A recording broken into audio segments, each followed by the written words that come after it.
Hi guys! So ngayon guys, mag-iinit lang pala ako ng binili ko na bula-bula. So naka-package pala ito guys. So dalawa ito ang binili ko guys. Ang isa spicy, ang isa normal. Sweet lang siya, sweet. So ayan, iinitin muna natin tong sweet guys. Ayan.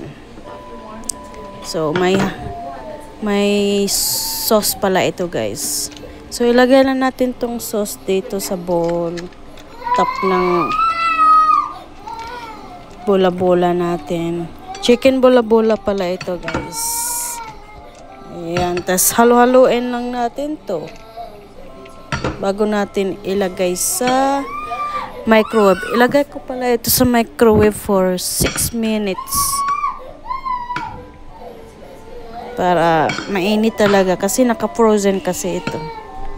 Galing ito sa frozen, so kailangan siya initin sa microwave. So tapos na ito guys.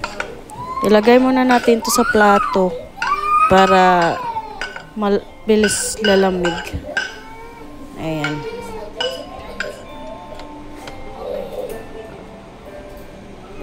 So ngayon guys, ang isa naman tong bola-bola. Ito guys, spicy ito na bola-bola. Yan. Ganito yung tsura guys. So, ilagay natin dito sa bowl. Same pa din. Same process sa sa isa. Yan, ganyan yung tsura guys. Ito yung sauce guys. Dark red siya kasi spicy ito. Sobrang spicy.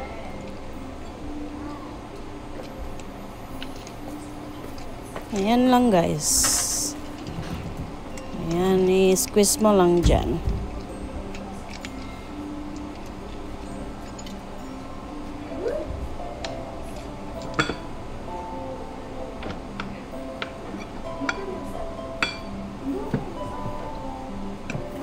Ayan, halo-haloin lang nato.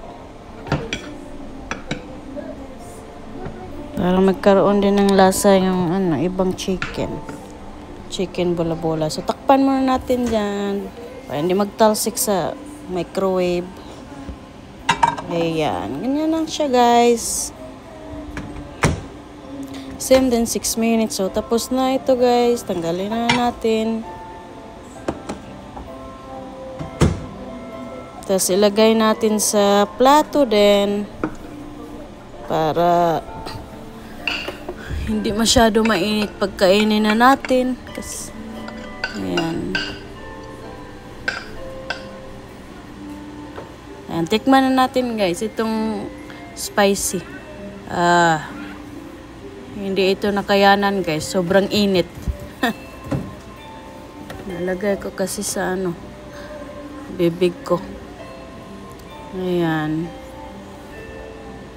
Masarap guys. Masarap yung spicy. Kain tayo guys.